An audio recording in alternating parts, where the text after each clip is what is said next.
Heidi ho neighbors, Rado Goji here. I really need to stop doing this whole not recording for a week thing. And I just thought to myself, oh no, I'm doing it again. So I'm actually recording and uploading a bit earlier today. So I'm not going to be waiting until 10 o'clock at night and I'm still playing a game or something or watching something on TV. And then I don't get around to doing it again like I have for the past week. Although to be fair, most of this past week I have been pretty tired after I got home from work. The Super Bowl is today, which is the big for I guess those of you who watch me who aren't in America, which is I don't know if that's unlikely or something like that. But it's the big American football extravaganza thing, and apparently the Denver Broncos and the Carolina Panthers are playing. I don't follow football, so I don't give a crap. But seeing as one of the main, I guess main, because we get a majority of the packages I see come through our system are from Fanatics, and which is basically an umbrella company for like a NFL store and whatnot. Everyone's getting custom jerseys so they can watch the football game while wearing custom jerseys or something like that, and it's been pretty much like Christmas again. So I've been pretty tired getting home because we are receiving a hell of a lot of calls, a hell of a lot of emails. I haven't been taking the calls, obviously, because I don't take calls, but emails, ooh, a lot. Like, too many for this time of year. Normally, the whole peak season thing peters off after Christmas. Usually New Year, I think, is when peak season really ends. But not with Fanatics. No, we experienced a mini peak in September. I guess there was like the playoffs or something like that for the NFL, and now the Super Bowl is today. So we've had a lot of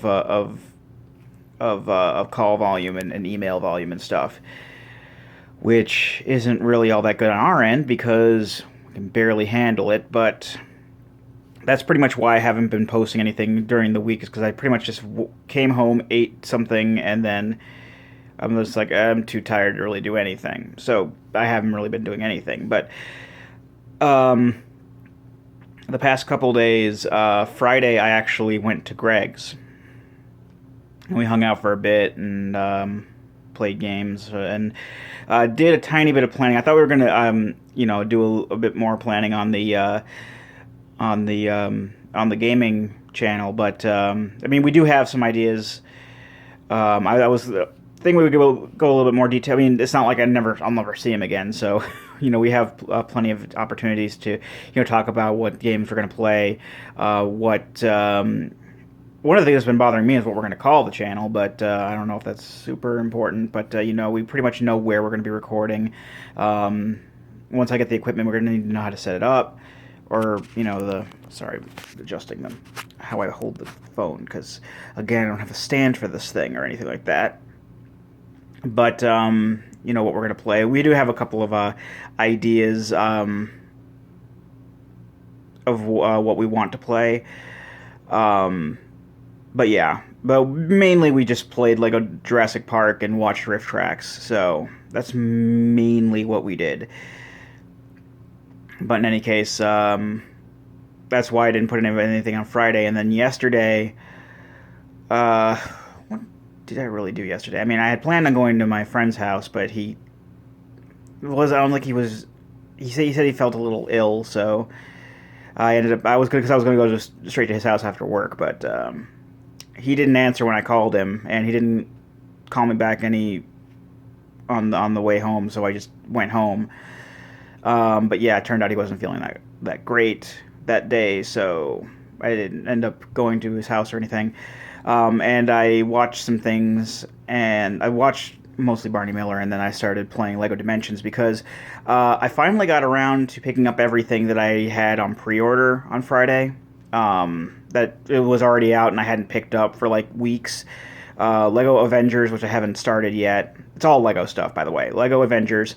I had picked up the Lego Dimensions Ghostbusters. I think I mentioned it before. I picked up the Lego Dimensions Ghostbusters level pack. some time ago, but I finally got around to picking up the 2 fun packs that I had on pre-order, which were the Cyberman and Doc Brown. I haven't done anything with those 2 yet, but I did finally get around to, playing the Ghostbusters level, and it's actually really good. It's much like I expected. Like with Back to the Future, it was a kind of a truncated retelling of the movie story, and it kind of does glaze over a lot of major plot points. But for putting it into a Lego game bonus level, it wasn't too bad. And I think it's really neat how they kind of squish together a lot of things. To I guess sort of make it work. And something that I do talk about a lot is a lot of the effort that goes into a lot of these properties with Lego Dimensions. Ghostbusters in particular, they do take all of their voice clips and whatnot for the characters from the movie, or the movies really. They do have the free roam world does have Ghostbusters 2 references, like you can see the River of Slime and whatnot. But all the most, if not all, because not all of them. Most of the characters' voices are actually from taking voice clips from the movie.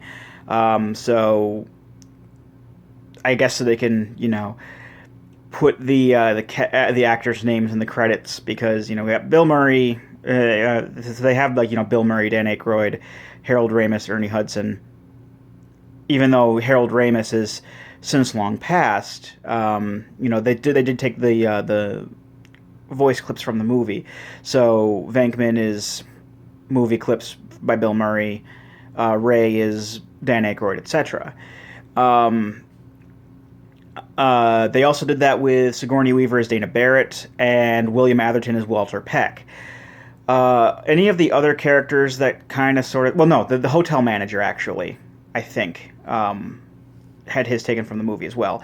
But Janine and Lewis are done by, in-studio voice actors who are just, what's the word I'm thinking of? Imitating them.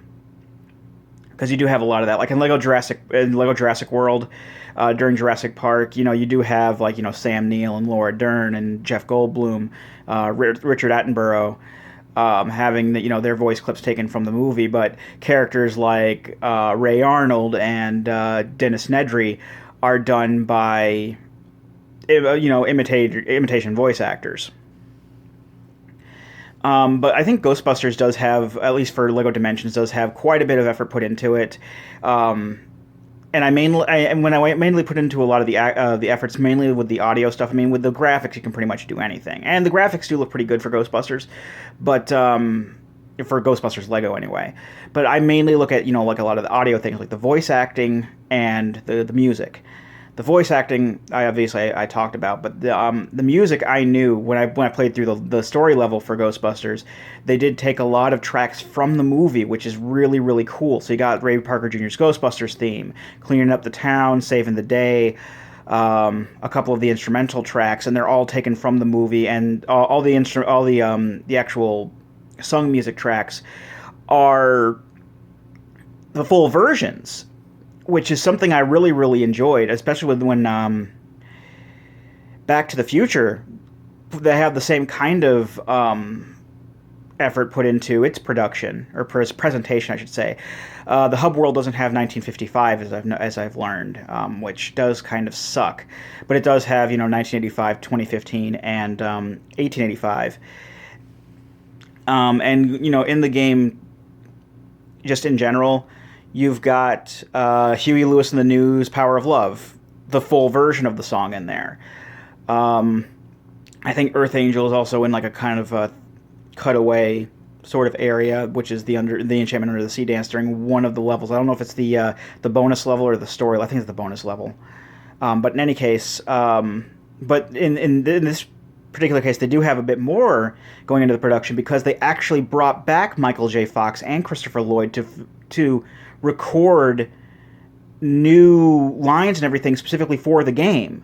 So Marty McFly is Michael J. Fox. I think this is the first time he's really done prime Marty in 30 years, something like that. I know he had a couple cameos in the Ghostbusters, the Back to the Future Telltale game, where where Marty was actually played by another voice actor, or a guy who could do a really good impression, and he did a great job. I actually thought it was him when they brought in Back to the Future for Lego Dimensions. I thought, oh, they probably brought back that, I think, AJ Locascio. I probably got that wrong, but he did a fantastic job in the Telltale game. And Christopher Lloyd, I knew was probably, because Christopher Lloyd has been doing a lot of stuff lately. This guy's just, I don't know, he's in the 70s or 80s? Probably his 80s. Yeah, I think he's in his 80s, and he's still doing a lot of stuff. Apparently he's old King Graham in the newer King's Quest game, but yeah, he is Doc Brown, and Marty McFly, and a lot of Marty McFly XBs like Marlene McFly, Marty McFly Jr. are played by Michael J. Fox. So that's pretty cool. So you have a lot of going in, quality work going into that. And that's not to mention some of the other voice actors that are in the game. And I know this is kind of turning into a big commercial for LEGO Dimensions, but I just like to talk about this because it's so exciting, because, Ellen McLean is GLaDOS from Portal 2, and they even took some unused Cave Johnson lines from Portal 2 and put them into the hub world. At first I thought it was like, J.K. Simmons actually came back, but it was just lines that I hadn't heard before, and they just happened to be deleted from the deleted lines or unused lines, I think, from Portal 2, or they may have been used, I just didn't remember them. But yeah, technically J.K. Simmons as Cave Johnson.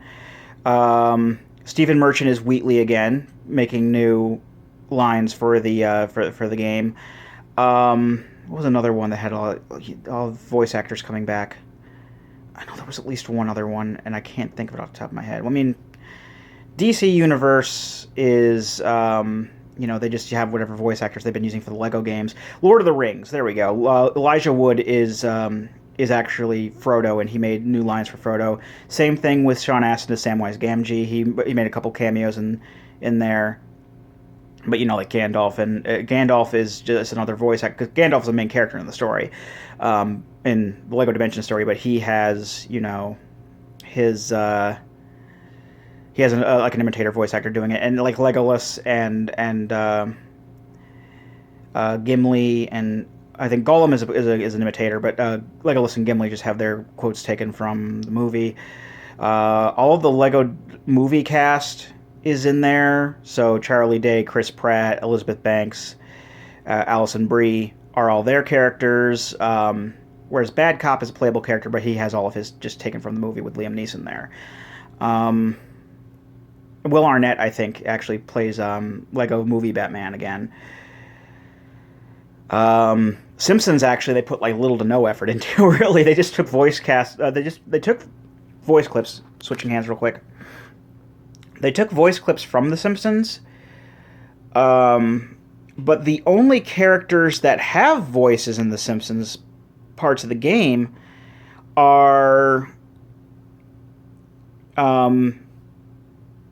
ones from one particular voice actor. I think Dan Castellaneta.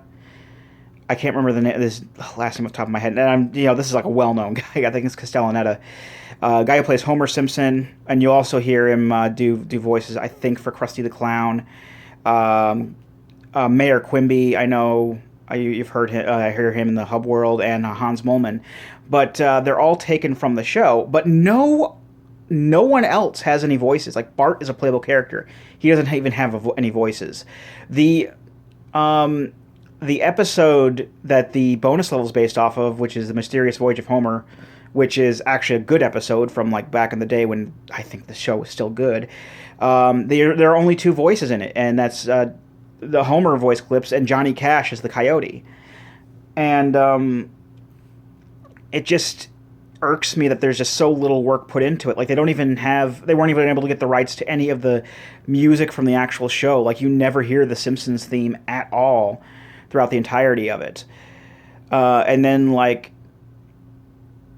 But yeah, The Simpsons has like no effort put into it at all. I mean, like at least with the Wizard of Oz, they were able to get like an imitator to do a voice of the Wicked Witch of the West, and all the different characters switching hands again, and put in like the music.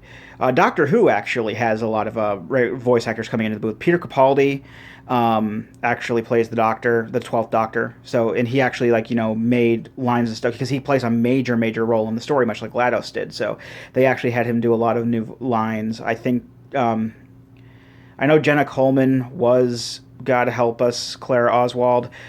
I don't like Clara Oswald. I'm sorry. She's the main reason why I haven't been watching Doctor Who lately. I have barely seen anything pertaining to the 12th Doctor, and I want to, but I don't like Stephen Moffat's writing, and it really became apparent to me just how much it was grating on me in the the last legs of the 11th Doctor. But that's just another rant for another time. Needless to say, he only seems to know how to write one female character, and she's annoying to me. But yeah, they were able to actually get Peter Capaldi and I think Jenna Coleman, who plays Claire Oswald. They made new lines. All the other Doctors are technically kind of in the game because you can regenerate the Doctor into any of the other Doctors, and they took voice clips from all of them. In fact, something that was actually kind of a pleasant surprise to me that I found out was once you beat, I guess kind of spoilers here, but once you beat the Ghostbusters level, the Ghostbusters bonus level, the only minifigure that's out right now is Peter Venkman.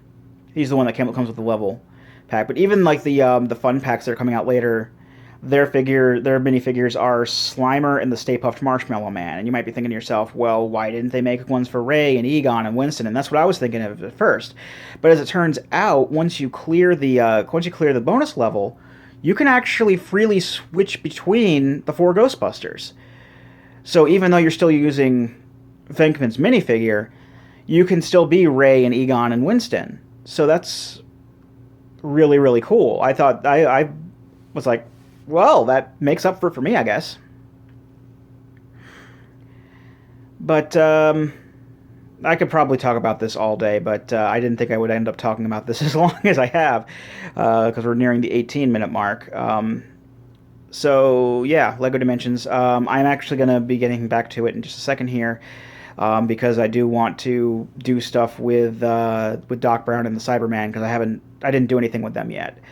Also, something that's really kind of irking me right now is a piece came off of my Cloud Cuckoo car vehicle for it, and when I'm missing pieces, that irks me quite a bit.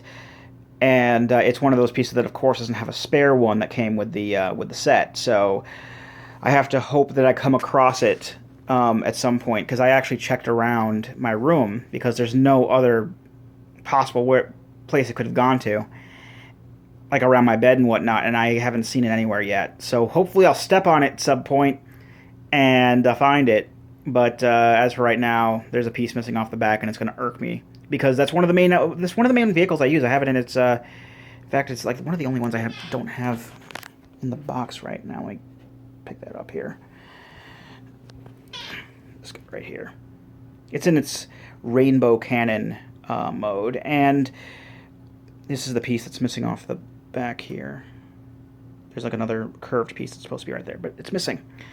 And not that big of a deal for most people, but for me, I hate missing pieces off of things. But I use this because it's probably the most destructive thing I have. And it's a flying vehicle, and I can just go around and shoot everything, and it has the stud magnet on this, so it's really good for farming money. And that's basically like the main vehicle that I use is that. But yeah, I may go into the whole LEGO Dimensions thing. Maybe the Doctor Who thing will be another topic. I know that I talked a lot about Doctor Who. That was actually something that I did for an entire part.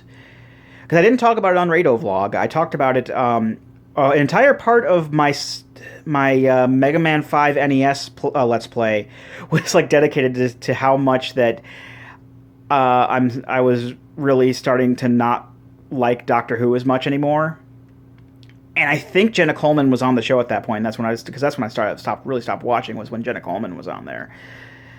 And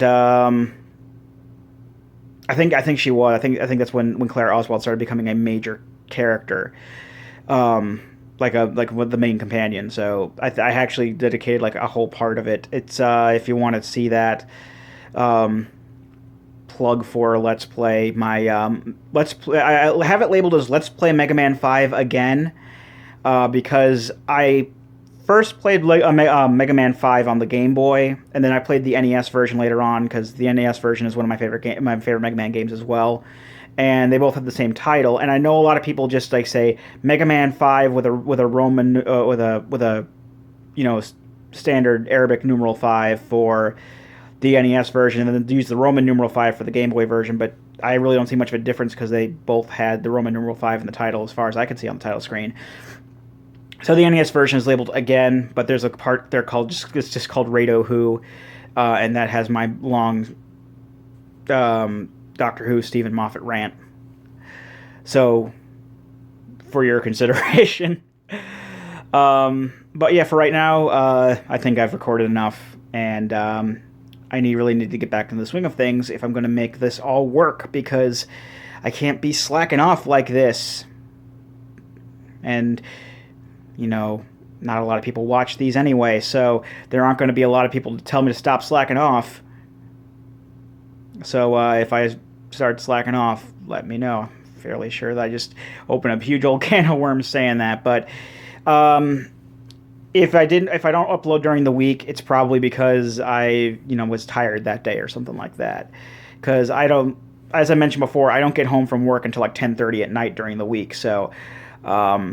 And also, it's kind of finicky on Fridays usually because I go to my parents for dinner usually on Fridays, and when I get home, it's usually about 8 o'clock. Sometimes I'll stay there later because I've stayed there as late as 10, and I usually have to go to bed around 11:30 or 12 because I get up early on Saturdays. But if I'm there particularly late, like if I get home at like 10:30, I may be a lot less likely to just record something, upload it, and then go straight to bed. But c'est la vie, I guess. But yeah, so if I slack off during the week, don't hold it against me. It's probably just because work is getting to me. But I am, like I said, I'm gonna try to stick with this. So I know you've heard it a million times, and a good job I did doing of it this week, but shit happens. But anyway, yeah, I really need to stick with this, because only with this kind of dedication and hard work can I really make a living based off of this, like my dream. So hopefully my dream will come true. But until then, I've been Rado Goji, and I'll be here next time. Join me, won't you?